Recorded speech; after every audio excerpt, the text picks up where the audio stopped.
Hello everyone, welcome back to the channel. In this video I'm going to create a quick in-depth review about this automation tools platform called Make.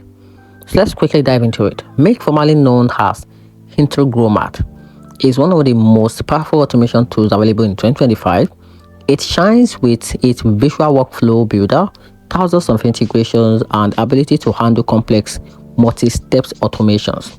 The Pro Star includes its affordability compared to Zipper, advanced customization option, and real-time data synchronization, which make it great for freelancers, startups, and even mid-sized business that want automation without breaking the bank. However, Make does have some con to consider, which is the downside. Beginner may find the platform overwhelming at first due to its complexity, and while it integrates with many apps, a few niche ones may require extra setup.